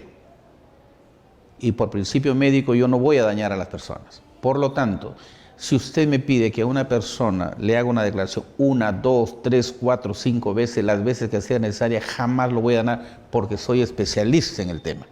Igual, lo mismo pasa con un ginecólogo. Una señora que por estrechez pélvica queda embarazada no puede dar a luz por diversos motivos, entonces le hace cesárea. ¿Y qué le dice? No tenga hijos porque usted es estreche pélvica. Y vuelve a quedar embarazada. ¿Qué le va a decir? No la voy a operar porque la voy a revictimizar. Tiene que volverla a operar porque es especialista. Y vendrá una tercera y tendrá que operarlo porque es especialista o no. Entonces el especialista no solo está capacitado para hacer eso, sino autorizado para lo mismo. Ahora bien, volvemos al inicio. ¿Cuántos especialistas de esos hay? Porque en el Perú, yo le puedo asegurar que cuando va a dar su primera declaración en la comisaría, el policía no es especialista en esto, el psicólogo no es especialista en esto, el psiquiatra no es especialista, el fiscal no es especialista. Y ahí sí lo están maltratando o no. Y hablamos de victimización secundaria o sobrevictimización, no porque es volver a. Sí. Y hasta donde yo sepa, los médicos les dicen no violamos a nadie. Entonces, lo que se hace es agregarle un daño más, un dolor más al que tiene. Eso sí se puede hacer siempre y cuando no se está preparado. Entonces, para concluir esa parte, diríamos que para evitar que la persona se dañe más, deberían especializarse o deberían haber personas especializadas en evaluar, en dar tratamiento a la víctima. Porque desde el momento mismo que la víctima comienza a contarte, ya comienza a sacar todo eso y empieza la parte terapéutica y le va a ayudar rápidamente a... Y eso me hace recordar algo, usted que también le gusta el cine, supongo, ¿no? Del cineasta Roman Polanski. Sí, En claro. el caso de Roman Polanski, sabemos que tuvo hace muchos años, creo que ya son casi 35 años, que él citó, ¿no? Pero bueno, sí lo acepta, ¿no? Citó a una adolescente, ¿no? La drogó, tuvo sexo. Y de eso él no puede regresar a Estados Unidos porque tiene una orden de detención. Él vive pues en Europa, ¿no? Hace muchos años y estuvo detenido creo unas horas en Suiza, después lo liberaron. Y yo le preguntaba de la señora, que es una señora ya, y que ella había declarado que más bien se sentía víctima no de Roman Polanski ya, ni de los jueces, sino de la prensa, que siempre la busca para preguntarle lo mismo y que ella ese tema, bueno, si jamás lo va a probar, ¿no? Si considera que fue algo deleznable, pero que ya lo echó para atrás. Lo superó. Ya lo superó. Claro, porque las presas tampoco son especialistas, al contrario, la prensa tiene algo que se llama morbo, ¿ya? Y eso daña, ¿no es cierto? Entonces, ahí no hay una declaración en la prensa no te ayuda absolutamente en nada, excepto para el morbo, porque no es terapéutica. Y este movimiento que le mencionaba al comenzar mi exposición, el Me Too, o sea, yo también no encuentra una especie de liberación en mujeres que muchos años después, estamos hablando de 20 ¿no? años han dicho, a mí también me tocaron, de repente un padrastro, un tío, alguien de mi entorno, ¿no? Un amigo, y yo me quedé callada porque tenía vergüenza, pero ahora me libero. Sí. Hay que tener en cuenta dos cosas ahí, que en los casos de violencia sexual el daño que se genera depende de dos cosas, de la vulnerabilidad y de la resiliencia. Cuanto más vulnerable sea la persona, obviamente mayor va a ser el daño, ¿no? Y eso depende de la edad, depende si hubo lesiones adicionales, si hubo penetración, etcétera, ¿no? O transmisión de enfermedades, por ejemplo, ¿no? Y la resiliencia está en relación con la capacidad que tiene de poder expresar qué es lo que le pasó, de la intervención temprana, por ejemplo, y si tiene alguien que le puede ayudar, ayuda de pares se llama, en donde de dos personas que ya sufrió y superó el trauma le puede ayudar a entender qué es lo que le pasó, ¿no? Ahora, en las personas que después de muchos años declaran que fueron víctimas de violencia sexual, dos opciones pueden haber ahí. Uno, que superaron el proceso y ya no les molesta hablar del tema, ya lo superaron, ¿no? Y dos, que lo hacen porque al contar lo que les pasó, están ayudando a las víctimas que recién han ocurrido el hecho a que lo digan en su momento oportuno, en donde se puede hacer algo como para dar tratamiento o justicia y no esperar tanto tiempo en donde ya no hay cosas que hacer. Entonces, esas serían las dos motivaciones, ¿no? A lo mejor hay más también, puede ser, pero por lo menos esas dos yo, desde mi punto de vista, las tomo en cuenta. O sea, sí es positivo. Sí es positivo. Para esto, ¿no? Es positivo, entonces es positivo. Se llama conocimiento vicario, ¿ya? Lo que a mí me pasó, yo lo cuento de tal manera que los otros lo tomen como un conocimiento y no permitan que les ocurra lo mismo. Claro, y también tendría que ver con que la justicia penal tiene tiene límites. Si bien es cierto, los delitos de lesa humanidad son imprescriptibles y también se ha incorporado que los delitos de violación sexual son imprescriptibles, pero eso es de aquí hacia el futuro. Y lo que pasó hacia atrás, la gente siempre se pregunta, ¿no? ¿Y qué sanción tienen estas personas? La única sanción que daría es una sanción social. Moral, social, a lo Social, mejor. ¿no? ¿Sí? Es decir, Porque son indemostrables. claro, pasaron tantos años. Sí. El caso que hemos tenido de algunas congregaciones, ¿no es cierto? Y sus miembros después de 30 años dicen, esa persona tal me tocó. ¿Cómo probar? O sea, la limitación de un fiscal, ¿no? ¿Cómo probar eso? Así es. Entonces ahí viene la pregunta. Bueno, aquí hay que ver, si hubieron lesiones sí la van a tener toda la vida, pero si no las hay, no hay problema. Entonces ahí viene cómo probarlo, lo que hice. Y existen desde épocas inmemoriales, por supuesto, técnicas para tratar de descubrir si una persona dice o no la verdad. Recuerde que la verdad está en relación directa con la realidad. Entonces es demostrable. Y es diferente a la sinceridad, que la sinceridad es propia de cada persona. Entonces, para eso se han recurrido a muchas técnicas. Se me ocurre a mí los juicios de Dios, las ordalías, ¿se acuerda usted? Las ordalías de Dios. Ajá. Se me ocurre a mí la tortura. Hay muchas formas, muchas formas. Pero en el mundo moderno nos interesan algunas cosas, por ejemplo, el manejo del lenguaje. En el manejo del lenguaje, usted va a ver que la persona utiliza mecanismos de defensa que van a ayudarnos a descubrir si la persona está diciendo la verdad o no. Pero recuerde que es la verdad de un relato, porque a mí se me ocurre que esta persona le relata todo, pero le cambia de nombre de autores. Ese es uno, ¿no? Lo otro es utilizar pruebas psicométricas que me permiten a mí establecer algunos criterios para decir si el relato coincide o no con una realidad. Y el tercero es utilizar instrumentos, dos que se utilizan actualmente, como es el LBA, el análisis de estrés de la voz, con un acierto que va entre el 91 y 97%, y el polígrafo o el detector de mentiras, cuyo acierto no es superior al 70%, ¿no? Entonces, lo más usado. Se puede utilizar también la hipnosis, que está prohibida en nuestro país, o el suelo de la verdad, barbitúricos que le permiten a la persona relajarse y dejar aflorar el inconsciente y por lo tanto responder a lo que le pregunte sin ningún freno, ¿no? Pero sí hay técnicas. Lo que pasa es que no todas las personas están preparadas para eso, ¿no? Y hay algunas que son invasivas, otras no son invasivas, algunas son legalmente permitidas y otras hay no. algunas que, de lo que se ha estudiado, algunos países tan lejanos como a nuestra realidad como la India, que tiene un modelo que es británico de justicia, han utilizado el escáner, el PC-300, ¿no? Es un aparato, ¿no? Parecido a cualquier escáner, para hacer una resonancia magnética, pero en este caso permite establecer la actividad neuronal, así es. Y vincularla con ciertas preguntas que se le hacen. Sí, hay unas técnicas así que permite rápidamente ver, como nosotros le decimos en el argot, como lectura de pensamientos, porque de acuerdo a cada estímulo el cerebro consume una cantidad de glucosa con reactivos y lo puede notar. Entonces digamos, viendo a veces se dice nuestra realidad, ¿no? Pisando tierra, usted que también ha ido a muchos juicios, ¿qué relevancia procesal, probatoria tendría entonces un interrogatorio basado en personas que no tienen ninguna preparación, jueces que de repente no saben cómo detectar estas inconsistencias en el relato que usted menciona, ¿no? Y mucho más aún, ¿qué relevancia tendría un careo o confrontación? Es decir, se les pone frente a frente, ¿no? Para que, entre comillas, se descubra la verdad de este enfrentamiento verbal, ¿no? Bueno, primero que tendría que ser especialista en lenguaje corporal y gestual, y segundo que muy bien el manejo del lenguaje para ver si alguien está mintiendo ahí, y yo pienso que no todos son especialistas.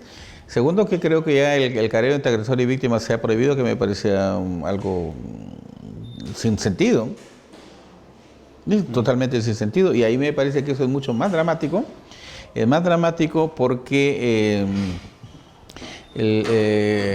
si ese ha sido agredida sexualmente y va a tener miedo a encontrarse nuevamente con el agresor, ¿no es cierto? Eso sería lo traumático.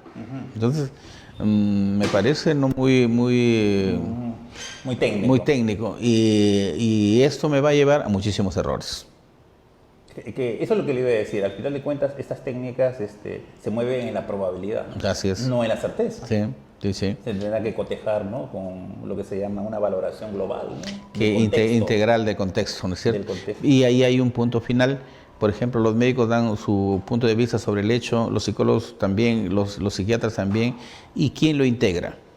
Claro. Alguien que no tiene la formación médica para integrar. ¿No es cierto? Entonces, el operador de justicia obviamente sabe administrar justicia, pero no sabe, pues, pediatría, no sabe sexología. Hay una frase muy buena de Paul Ekman, creo que es el mejor. Sí, del lenguaje corporal. El lenguaje corporal, en su libro El rostro de las emociones, que se pueden esconder. En realidad, que el lenguaje esconde muchas intenciones, por experiencia propia, cualquiera, ¿no? Pero no se pueden esconder los rasgos de ciertas emociones en los gestos. Las microexpresiones faciales especialmente. Sí, sí. Pero para esto tendría que cambiarse toda la currícula, pues, de la academia de la magistratura, ¿no? Enseñarle a los jueces, fiscales. O a los abogados en general. O a los abogados en general, cómo detectar esto, ¿no? Doctor, para ir terminando, quería preguntarle lo que creo que también interesa a las personas que están conectadas, y agradecemos su sintonía, ¿no? Es que, ¿qué soluciones? ¿No? Las soluciones que ha dado el derecho son muy precarias, ¿no? Por ejemplo, quiero leerle el artículo 178A de nuestro Código Penal. Nuestro Código Penal dice que todo condenado por un delito sexual, previo examen médico o psicológico, que determine su aplicación, será sometido a un tratamiento terapéutico a fin de facilitar la readaptación social. Acá hay varios conceptos, ¿no? Primero, un previo, o sea, le preguntarán a usted, esta persona deberá ser sometido a qué tipo de tratamiento terapéutico, y finalmente el concepto de readaptación social o reinserción social, ¿no? En estos casos, de su experiencia de las personas agresores sexuales, ¿tienen algún tipo de tratamiento? Bueno, hay que dividir el tipo de agresor sexual. Por ejemplo, si es una persona común y corriente que malinterpretó ocasional, yo creo que el solo hecho de mencionarle que va a ir preso, se le quita todos los deseos. En eso no hay problema. Ya. En los explosivos, por ejemplo, tendríamos que ver el que aprenda a controlar sus emociones, los celos. Ya. En los inmaduros, bien difícil, porque eso no va a madurar, así se mueran. Y en los misóginos, ya nacieron así. Hay mucha gente en el pueblo que considera como una opción la pena de muerte. Sí, bueno, entonces, y en los pedófilos, ¿pero qué le va a cambiar la pedofilia si eso está metido acá? Entonces, por más que le voy a dar hormonas, efectivamente no tendrá erección. Sí, pero el mismo código dice que el acto sexual no solamente es con el pene, también es con otras cosas. Claro. Entonces, no tendrá pene, pero tiene dedos. Tiene deseos. Entonces, ahí. Sobre la pena de muerte, ¿no? Bueno, yo tengo mis puntos de vista al respecto, ¿no? Y si bien es cierto, parecen muy, muy dramáticos, pero no les falta razón. Dice que muerto el perro termina la rabia. ¿Es cierto? Esto sería una idea de Durkheim, ¿no? O sea, Émile Durkheim, un sociólogo francés del siglo XIX, señalaba que la pena no tenía una finalidad jurídica en el sentido, ¿no? Como veía Kant o Hegel, ¿no? Sino la finalidad sería que la sociedad refuerce sus valores, ¿no es cierto? Refuerce su lealtad al sistema, ¿no? Es decir, porque la sociedad peruana no cree en el sistema jurídico, ¿no? Y con justa razón por lo que estamos analizando, ¿no? Y porque, por ejemplo, a mí nadie me va a convencer que en algún penal se reinserta socialmente a alguien. Primero, la reinserción social es cuando regresa al mundo donde vivía. Claro. Y en la cárcel no se rehabilita a nadie. ¿De qué lo va a rehabilitar? A rehabilitarlo es cuando esté en contacto con la sociedad y ya deje de hacer las conductas que hacía antes. Claro, que es una cosa curiosa, ¿no? Cuando se estableció la cadena perpetua o la prisión, que es diferente a la prisión indefinida, en este caso cadena perpetua de por vida, y son muchos de estos condenados en la prisión peruana, ¿no? Son muchísimos, hay pabellones enteros de condenados. El Tribunal Constitucional en su momento dijo que, bueno, que tenía que revisarse las sentencias, ¿no? A los 35 años, ¿no? Bueno, primero, ¿quién podría sobrevivir 35 años de prisión, ¿no? Si esta es ahora, ¿no? Un caso que sea revisado, ¿no? Una sentencia, ¿no? Pero yo iba a lo siguiente, ¿no? Estas personas que están condenadas, en realidad sería un modelo de inocuización. O sea, en realidad, como... Es lo que usted dice, aceptamos que no los podemos tratar, pero en el fondo lo seguimos por un tema de formalismo, garantía de los derechos humanos, tenemos que poner eso para que no nos acusen los organismos internacionales, Pero en el fondo creemos realmente que en la práctica que no son redactables y por lo tanto los sentenciamos a de por vida, a estar recluidos en un penal. Lo que decía Frank von Liszt, un penalista en el al comienzo del siglo XX, ¿no? Hay varios tipos de delincuentes. Bueno, los violadores serían los incorregibles. Y por lo tanto, como son incorregibles, lo único que nos queda es inocuizarlos, vale decirle, volverlos inofensivos. Y la única manera de volverlos inofensivos es meterlos a la cárcel de por vida. Ese es un punto de vista. Yo más bien pienso que ese es una especie de masoquismo, porque teniéndolo ahí siempre me va a recordar que hay una persona ahí. Bien. Doctor Ponce, fascinante todo esto, ¿no? Es muy importante, espero que sea de bastante utilidad a los que nos han estado conectados, ¿no? Agradecemos su atención. Y antes de despedirnos, bueno, agradecerle su presencia, ¿no? Siempre el conocimiento que se comparte, pues, es una gratitud que nos da la vida, ¿no? Porque es eso, ¿no? Compartir conocimiento. Quería mencionar, antes de despedirnos, algunos libros que creo que son importantes para las personas que están conectadas, ¿no? Y que a mí me han servido para entender. Empecemos digamos, por antigüedad, ¿no? Este libro de un autor argentino, Álvaro de Gregorio Bustamante, es un libro ya del año 2002, Abuso sexual infantil, denuncias falsas y erróneas. Es un libro interesante que creo que los abogados deberían leer con bastante detalle porque es un libro basado en casos, ¿no? En casos. Un segundo trabajo, estos ya son más recientes, ¿no? Es el que había mencionado varias veces de esta autora, que es una periodista, hace lo que se llama un periodismo de investigación cultural alemana, pero de origen indio, Mitu Sanyal, que tuvo un primer trabajo que también sería motivo de lectura obligada, que se llama La vulva, historia de una cultura. Y este segundo trabajo, muy polémico, Violación, aspectos de un crimen de Lucrecia al Me Too. Es un buen resumen de toda la parte cultural que hemos estado hablando el día de hoy. Y este trabajo de un divulgador científico, es un bioquímico español, Pere Estupiñán, La ciencia del sexo, que es un resumen de lo que hablaba el doctor Ponce, ¿no? De todos los aspectos de la sexualidad humana, visto desde alguien que inclusive se ha atrevido a experimentarlo en propia persona para poder contarlo, ¿no? Y finalmente, el último, quería mencionar mi trabajo sobre la prueba de los delitos sexuales, un esfuerzo con muchas citas de muchos aspectos que hemos tratado acá sobre la prueba, que es un aspecto tan complejo, ¿no? Hay algunas, me parece, algunas preguntas, si me permiten un momento. Lo que pasa es que como esto es en vivo, no es tan sencillo. A ver, señorita, ¿puede ayudarme? ¿O usted podría leer la pregunta? Que no lo estoy... No conozco muy bien su teléfono.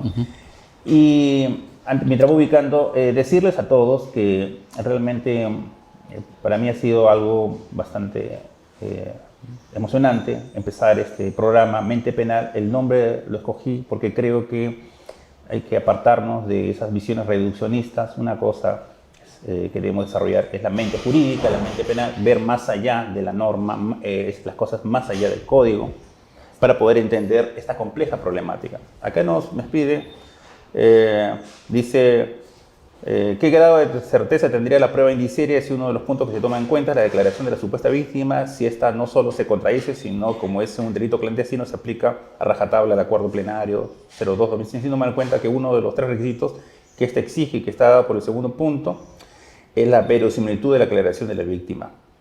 A ver. Es una pregunta muy compleja. Vamos a ver, doctor Ponce, ¿no? Quiero entender lo que quiere decir Víctor Andrés Ruiz Condemarín. Agradecemos, mandamos saludos, está conectado. Que lo que quiere decir es que sabemos que el acuerdo, para los que nos están escuchando y no son expertos en el área penal, el acuerdo plenario 02-2005 en realidad no es una novedad. Lo tomaron de la legislación, de la jurisprudencia española, que venía desde los años 80, ¿no? La legislación, la jurisprudencia española nunca dijo que estos requisitos eran requisitos, sino eran simplemente elementos que llamó garantías de certeza, es decir, elementos para que el magistrado tuviera en cuenta, vale decir, llamadas de atención, toma en cuenta A, B, C, y para que sea cuidadoso al momento de evaluar una declaración. Pero aquí, lamentablemente, forma lamentable, muchos magistrados han tomado esto como si fuera un requisito, es decir, como que hay que hacer check. Número 1, si existe ánimo espurio, traducido, es decir, si la persona que declara tiene algún motivo para mentir. Entonces le dicen, usted en la interrogatoria, usted lo detesta, usted lo odia, no, no lo odio, usted tiene una enemistad, usted tiene un problema judicial, no, ninguno. Entonces el magistrado dice, check, primero, correcto. Segundo, coherencia interna, ¿no? Entonces el relato es coherente, e inclusive la Corte Suprema ha dicho que ni siquiera la coherencia tiene que ser en todos los aspectos, sino solamente los sustanciales. Segundo, check. Y el tercero, que sería el crucial, el que mencionamos hace un momento, sería lo que llama la verosimilitud externa o los elementos de corroboración periférico, ¿no? Y que justamente yo le había preguntado que muchas veces estos se corroboran con la propia declaración, haciendo lo que se llamaría una multiplicación maliciosa de indicios, porque le están tratando de probar la declaración, dándole validez con la propia declaración convertida, incorporada o inserta en un informe médico, psiquiátrico o psicológico, ¿no? ¿Qué es lo que podría decir ante esta interrogante? Bueno, a mí se me ocurre, con el debido respeto, ¿no?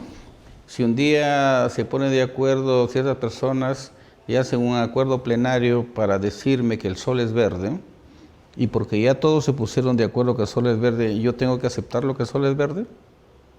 Una cosa es el acuerdo y otra cosa es la ciencia, ¿no? Lo que yo he visto en el Perú es que se trata de meter a la ciencia en un cuadradito que es una norma, cuando debería ser al revés. La realidad, la naturaleza es diferente a la norma. Entonces la norma debería adaptarse a la realidad, no la realidad a la norma. ¿Ya? Entonces, hay muchas formas de enfocar estos aspectos, ¿no? Entonces, primero, ¿no? De que un acuerdo no va a cambiar mi forma de ser ni la biología. Ese es el punto uno, ¿no? Otro. Bueno, en el punto. Si me llevan a un juicio, yo no sé qué va a pasar ahí porque nunca he estado en un juicio y me voy a poner con miedo, con cólera, con ira, etcétera, etcétera. Y cuando veo a la persona que por motivo a él estoy ahí, me dice, ¿usted tiene algo contra él? Sí, me da cólera que sea aquí, ya tiene una enemistad. ¿Cuál es la enemistad? Simplemente las emociones se alteran constantemente por diversos motivos. Eso puede ser justamente una de las falencias, pues, justamente que han tratado de constreñir en 3 o 4 supuestos cuando son un sinnúmero, ¿no? Un sinnúmero, ¿no es cierto? De las emociones. Sí, igual. Por ejemplo, si me dices, ¿sabe qué? Mira, vamos a ir allá y te vamos a invitar a comer algo, te vamos a pagar tanto por tu pasaje, todo por... ¿Y cómo es que se siente? Bien, es un buen amigo, y lo pues. Entonces, eso hay que tomarlo con pinzas, ¿no? Segundo, de la coherencia. Bueno, yo siempre he dicho, y me han criticado, siempre he dicho de que los peruanos no hablan bien. Yo también soy peruano, nacido acá. Pero el lenguaje que manejamos es un lenguaje muy pobre y en términos legales tiene que ser muy preciso. Exacto. ¿Ya? Y entonces lo que yo digo para el otro es prima, no necesariamente es así. Entonces no nos entendemos, no nos estamos comunicando bien. Entonces, ¿quién de nosotros, por ejemplo, bueno, yo tengo un estudio, estoy terminando, en donde estoy estudiando cómo redactan los trabajadores del Poder Judicial con los del Ministerio Público, los hombres y las mujeres. Y tengo pues miles de oficios en donde veo que la redacción, ni un estudiante de gramática desde primer año haría ese tipo. Entonces, si eso hacemos, la gente que ha ido a la universidad, que se ha preparado, que trabaja en eso, ¿qué hará la gente común? Y su relato va a estar plagado de errores, de contradicciones, porque no sabe explicar lo que le pasó, ¿no? Y el último, que a mí me parece mucho más razonable, ¿no? ¿Por qué? Porque si yo digo, por ejemplo, una niña dice, violan a una niña de 5 años, y veo a la niña que está por ahí saltando en pie, por lo menos no la han penetrado, porque eso es imposible, porque si lo hubieran penetrado terminaría con lesiones, terminaría en un hospital. Entonces, ¿qué dice el examen médico legal? No tiene nada, entonces no ha habido penetración, habrá habido otras cosas, no lo dudo, pero penetración no, ahí me ayuda para controlar. Entonces, eso sería mucho más cercano a la realidad, ¿no? Dice, por ejemplo, ¿no? He visto casos de un chico que lo acusan de violencia, dice, no, yo soy gay. Pruébele si es gay o no es gay. Claro. ¿No? Doctor Ponce, otra vez reitero mi agradecimiento, creo, no solamente a mi persona, sino a todos los que lo conocen, ¿no?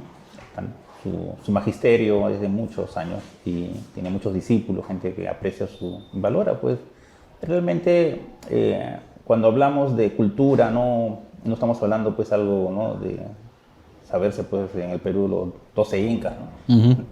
¿No? Ni cuáles fueron los 4 suyos, ¿no? Sino hablamos de que realmente para mejorar la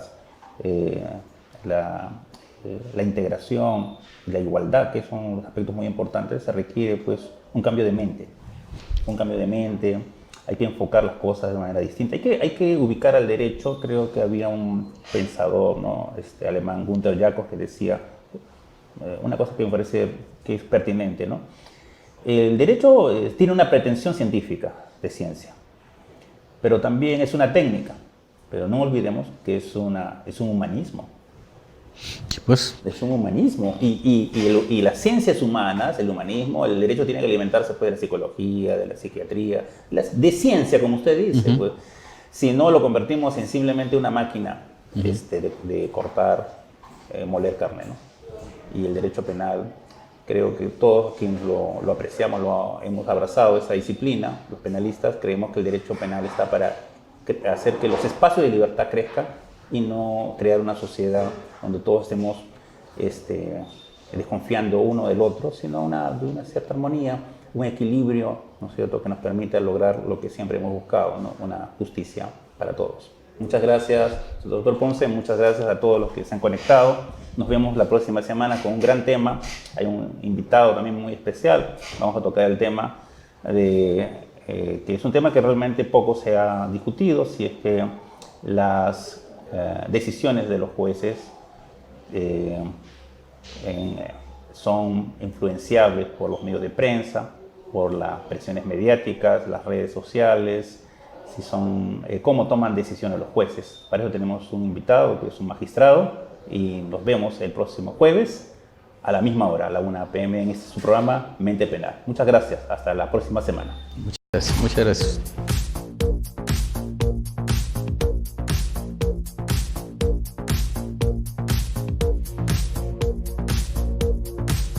Estimados amigos, ¿cómo están? Quien les saluda es el doctor Miguel Ángel Carrillo Bautista, experto en Derecho Tributario, y en esta oportunidad me presento ante ustedes para invitarlos al próximo curso de actualización tributaria, cierre contable y tributario 2019 y actualización y modificaciones 2020, curso que se va a desarrollar en las instalaciones del Instituto de Capacitación Jurídica en el horario de 7 a 10 de la noche desde el martes 18 al 25 de febrero de este año.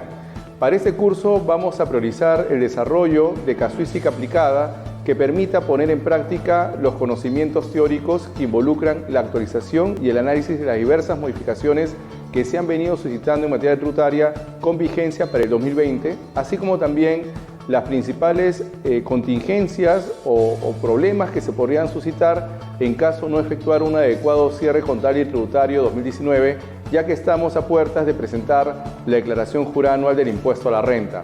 De manera que el curso lo que propone es actualización y sobre todo reforzar algunos aspectos que puedan tener alguna incidencia en el tratamiento contable y tributario para esta materia y lo que vendría a ser la declaración jurada anual del impuesto a la renta 2019. Por mi parte, les reitero la invitación a este curso de actualización en materia tributaria y espero verlos en el desarrollo del mismo. Por mi parte, muchas gracias. Hasta la próxima.